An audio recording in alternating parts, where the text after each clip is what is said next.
کیا آپ کبھی کسی ایسی مصیبت میں پھنسے ہیں جہاں ہر دروازے بند لگیں، جب آپ کو لگے کہ کوئی آپ کی سن نہیں رہا؟ آج کی ویڈیو میں ہم ایک ایسی دعا سیکھنے جا رہے ہیں جو اندھیرے سمندر میں اندھیری رات میں ایک مچھلی کے پیٹ سے مانگی گئی تھی، اور اللہ نے اس دعا کو بہت جلد قبول کر لیا تھا۔ یہ ہے حضرت یونس علیہ السلام کی دعا، ایک ایسی دعا جو ہر غم، ہر پریشانی اور ہر تنگی میں آپ کو نکال سکتی ہے۔ اگر آپ چاہتے ہیں کہ آپ کی زندگی بدل جائے تو اس ویڈیو کو اینڈ تک ضرور دیکھیے گا۔ السلام علیکم مائی یوٹیوب فیملی، کیسے ہیں آپ سب؟ امید کرتی ہوں آپ سب ٹھیک ہوں گے۔ حضرت یونس علیہ السلام عراق میں موصل کے علاقے میں نینوا نامی شہر میں رہتے تھے۔ وہ سالوں تک تبلیغ کرتے رہے لیکن لوگ ان پر ایمان نہ لائے، اور حضرت یونس علیہ السلام نے غصے میں اللہ کے حکم کا انتظار کیے بغیر اپنی قوم کو چھوڑ دیا۔ وہ ایک کشتی میں سوار ہوئے اور روانہ ہو گئے۔ چونکہ انہوں نے اللہ کے حکم کے بغیر ہی اپنی قوم کو چھوڑ دیا، اللہ کی آزمائش ان پر آ پڑی۔ وہ کشتی جس میں وہ تھے طوفان میں پھنس گئی اور ہچکولے کھانے لگی۔ بارش اور طوفان کی شدت سے کشتی ادھر ادھر ڈولنے لگی۔ کشتی میں سوار لوگوں نے سوچا ان کے درمیان کوئی منحوس شخص ہے جس سے جان چھڑا لینی چاہیے، ان کے بچاؤ کا ذریعہ وہی ہوگا۔ لیکن وہ شخص کون تھا، انہیں کیسے پتہ چلے؟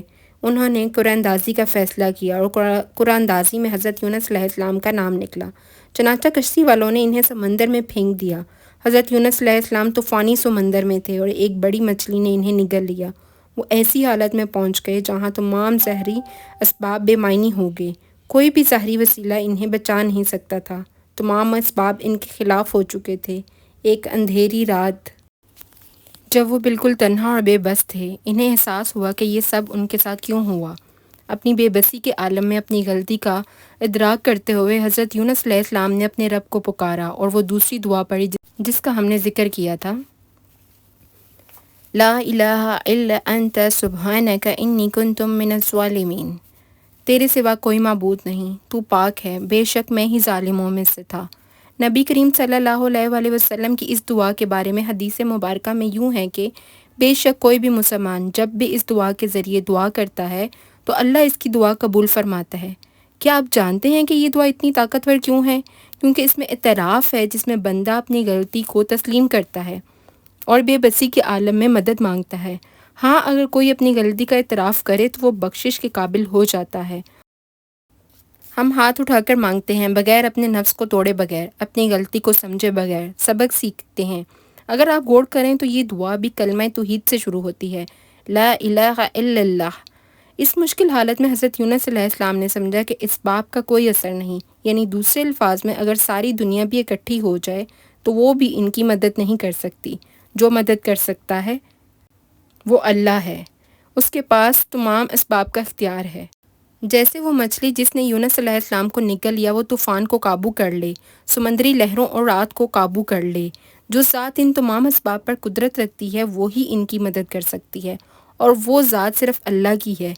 کوئی اور اسباب ان کی مدد نہیں کر سکتے سوائے اللہ کے۔ اس دعا کے بعد مچھلی نے آپ دوست کی طرح ان کی خدمت کی اور حضرت یونس علیہ السلام کو نجات کے کنارے تک پہنچا دیا۔ حضرت یونس علیہ السلام نجات پا گئے اور نینوا واپس لوٹ گئے۔ انہوں نے دیکھا کہ نینوا کے لوگ ہدایت پا چکے ہیں اور اللہ کے عذاب سے بچ گئے ہیں۔ اس حالت سے مطمئن ہو کر حضرت یونس علیہ السلام نے اپنے مشن پر واپس لوٹ کر دعوت کا سلسلہ جاری رکھا۔ یہ بات بھی قابل ذکر ہے کہ ہمیں اس پر غور کرنا چاہیے کہ جب ہم یہ دو خوبصورت دعائیں پڑھیں تو یہ محض زبان سے ادا نہ ہوں بلکہ یہ ہماری دل کی گہرائیوں سے نکلیں۔ شعور اور احساس کے ساتھ اپنی بے بسی کو محسوس کرتے ہوئے، اپنی غلطیوں کو جانتے ہوئے، یہ سب کچھ جانتے ہوئے کہ ہماری مدد اسباب نہیں کریں گے بلکہ وہ کرے گا جس نے اسباب پیدا کیے ہیں۔ لا الہ الا اللہ۔ جب ہم یہ کہتے ہیں اے اللہ میں دعا کرتا ہوں کہ میری حاجات کو پورا کر دے، اور پورا کرنے والا تیرے سوا کوئی نہیں، صرف تو ہی میری مدد کر سکتا ہے، تو وہی واحد ذات ہے جو میری دعا کو قبول کرنے والا ہے۔ اور ہمیں دعا شعور کے ساتھ مانگنی چاہیے، ایسی دعائیں قبولیت کے قریب تر ہوتی ہیں۔ کچھ لوگ ہو سکتا ہے یہ سوچتے ہوں کہ اگرچہ میں یہ دعائیں مانگتی ہوں لیکن کوئی تبدیلی نہیں آتی۔ سب سے پہلے دعا کوئی جادوئی الفاظ نہیں ہے جو صرف زبان سے نکلتے ہیں۔ جب یہ دل سے، جذبے کے ساتھ، اخلاص کے ساتھ نکلتے ہیں، جب ہم ان کے معنی کو محسوس کرتے ہیں جو اوپر ذکر کیے گئے ہیں، تو یہ طاقتور دعا بن جاتی ہے۔ تاہم ضروری نہیں کہ آپ کی خواہشات بھی اسی طرح پوری ہوں۔ مثال کے طور پر کوئی شخص بیٹے کے لیے دعا کرتا ہے لیکن اللہ اسے بیٹا نہیں دیتا، لیکن اللہ اسے مریم جیسی بیٹی عطا کر دیتا ہے۔ شاید اگر وہ بیٹا ہوتا تو وہ برا انسان بن جاتا۔ ہم نہیں جانتے تو ہم یہ نہیں کہہ سکتے کہ اس شخص کی دعا قبول نہیں ہوئی۔ ہم کہتے ہیں کہ اس کا جواب ایسے خوبصورت انداز میں دیا گیا جس کا دعا کرنے والے نے کبھی تصور بھی نہ کیا تھا۔ اگر ہم بیمار ہوں اور ڈاکٹر کے پاس جائیں تو ڈاکٹر کا کیا رد عمل ہوگا؟ اگر ہم نادانی میں کہیں مجھے وہی دعا چاہیے، مجھے صرف اور صرف وہی دعا چاہیے، اگر وہ وہی دعا ہوئی جو آپ کی بیماری دور کر دے تو ڈاکٹر آپ کو آپ کی مرضی کی دعا دے دے گا، لیکن اگر وہ دعا آپ کی بیماری کو مزید بڑھا دے تو وہ کہے گا کہ نہیں، وہ آپ کو آپ کی من چاہی دعا نہیں دے گا۔ ہو سکتا ہے وہ اس سے بہتر دعا دے جو آپ کی بیماری کے لیے باعث شفا ہو۔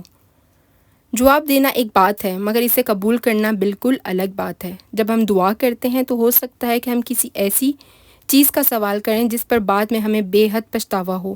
کیا ایک انسان آنکھوں کے باوجود بھی نابینا ہو سکتا ہے؟ اور اگر کوئی سننے والا شخص بہرا ہو سکتا ہے لیکن بعض اوقات جذبات، احساسات اور جوش و خروش اتنا بڑھ جاتا ہے کہ وہ عقل کے تمام دروازے بند کر دیتا ہے، یہ لوگوں کو اندھا کر دیتا ہے۔ یہی وجہ ہے کہ مشورہ، دوست اور دعائیں موجود ہیں۔ ہم اللہ کی رحمت اور حکمت پر شک کرنے کا اختیار نہیں رکھتے۔ ہمیں یہ نہیں بولنا چاہیے کہ وہی سب چیزوں کا مالک ہے اور وہ اپنی مخلوق کے ساتھ جو چاہے کرے۔ میرے پاس ایک خوشخبری ہے، ایک آیت ہے، اے نبی، آپ کے رب نے آپ کو چھوڑا اور نہ ہی آپ سے ناراض ہوئے۔ اب اس آیت کے بعد وہ جملہ ہے جو ایک مسلمان کو کہنا چاہیے، سمعنا و اطعنا، جس کا مطلب ہے ہم نے سنا اور اطاعت کی، بغیر حساب کتاب کیے، بغیر اگرے مگر کیے، بغیر کسی سودے بازی کے۔ میرے بہنوں، ہمیں اللہ سے سودا بازی نہیں کرنی چاہیے۔ اے اللہ، اگر یہ ہو جائے تو میں نماز پڑھنا شروع کر دوں گی، اگر امتحان میں کامیابی ہو گئی تو حجاب پہن لوں گی۔ یہ جملے اللہ کے ساتھ شرط لگانے والے ہیں۔ یہ ایسا ہے جیسے ہم کوئی سودا کر رہے ہیں، حالانکہ اللہ کو ہماری کوئی ضرورت نہیں ہے، لہٰذا ہمیں ایسی سوچ سے بچنا چاہیے اور یہ کہنا چاہیے کہ اے اللہ، کیا آپ نے یہ حکم دیا ہے؟ بس بات ختم، اس میں کوئی سودے بازی نہیں۔ نماز پڑھو، میں نے نماز شروع کر دی۔ شراب چھوڑ دو، میں نے چھوڑ دی۔ سمیعنا و اطعنا، ہم نے سنا اور اطاعت کی۔ ہمیں کہنا چاہیے اے اللہ، آپ ہمیشہ رحم کرنے والے اور حکمت کرنے والے ہیں، میں انسانوں کی بجائے آپ کی اطاعت کروں گی۔ جب میں نے جانا کہ آسمان میں ستاروں کی تعداد ریت کے ذروں سے بھی زیادہ ہے تو یہ جان کر مجھے خوف بھی محسوس ہوا اور خوشی بھی ہوئی کہ میرے دل میں ایسے عظیم رب پر ایمان ہے۔ یہ کائنات اتنی وسیع ہے کہ جب بھی میں اسے تصور میں لانے کی کوشش کرتی ہوں تو ناکام ہو جاتی ہوں۔ اور اس بے گراں کائنات میں ایک نیلا سیارہ ہے اور اس سیارے پر میں اور آپ موجود ہیں، وہی چونٹی جیسے چھوٹے سے۔ اللہ جو ہر شے پر قدرت رکھتا ہے، جب ہم دعا مانگتے ہیں تو ہمارے دل کی آواز سنتا ہے، وہ جو پوری کائنات کا خالق ہے۔ تم جب چاہو دعا کر سکتے ہو، کوئی وقت مقرر کرنے کی ضرورت نہیں، کسی خاص اجازت کی حاجت نہیں۔ میری پیاری بہنوں، یہ مت بھولیں کہ دنیا ہمیں اس لیے چاہتی ہے کیونکہ ہم موجود ہیں۔ اگر اللہ ہمیں اس لیے وجود میں لاتا ہے کیونکہ وہ ہم سے محبت کرتا ہے۔ اگر ہم ساری زندگی عبادت میں گزار دیں صرف اسی ایک عنایت کے بدلے تو بھی کافی نہیں۔ یہ سچ ہے کہ ہم مشکل دور سے گزر رہے ہیں، ہم گرتے ہیں، ہمارے دل تھک جاتے ہیں، مگر ایک حدیث میں ہے جو ہمارے دل کی تھکن دور کر دیتی ہے۔ اللہ کے رسول نے تم سے ایک بات کہی تھی۔ نبی کریم صلی اللہ علیہ وآلہ وسلم نے اپنے صحابہ سے فرمایا، کاش میں اپنے ان بہنوں اور بھائیوں کو دیکھ سکتا جو حوض کوثر پر میرے پاس آئیں گے اور میں انہیں اپنے ہاتھوں سے شربت پلاؤں گا۔ کاش میں انہیں جنت میں داخل ہونے سے پہلے حوض کوثر سے سیراب کر سکوں۔ یہ سن کر صحابہ نے عرض کیا، یا رسول اللہ، کہ ہم آپ کے بھائی نہیں؟ نبی کریم صلی اللہ علیہ وآلہ وسلم نے جواب دیا، تم میرے صحابہ ہو، میرے دوست ہو، اور میرے بھائی وہ ہیں جو مجھ پر ایمان لائیں گے، حالانکہ انہوں نے مجھے دیکھا نہیں ہوگا۔ بے شک میں اپنے رب سے دعا کی ہے کہ وہ میری آنکھوں کو تمہارے اور ان لوگوں کے ذریعے روشن کر لے جو مجھے دیکھے بغیر مجھ پر ایمان لائیں گے۔ سبحان اللہ۔ ایک آخری بات سے اپنی ویڈیو کا اختتام کروں گی۔ جو بندہ آپ کے منہ پر کہہ دینا کہ آپ کے والدین نے آپ کے لیے کچھ نہیں کیا تو سمجھ لینا وہ دوست نہیں، آپ کا دشمن ہے، کیونکہ اس کو چاہیے تھا کہ اس کی جگہ یہ بات کہتا کہ بیٹا، آپ کے جسم پر اتنے بال نہیں جتنے آپ کے ماں باپ کے آپ پر احسانات ہیں۔ بچوں کو پالنا آسان بات ہے، منہ اٹھا کر لوگ کہہ دیتے ہیں تمہارے باپ نے بنایا ہی کچھ نہیں، کبھی اس سے پوچھو تو صحیح کہ بیچارے کی راتیں کیسی گزری ہیں۔ اس لیے کبھی کسی کے کہنے پر ماں باپ سے دور مت ہونا، ہر لمحہ یہی کہنا جو میرے ماں باپ ہیں اس طرح کے کسی کے نہیں ہیں۔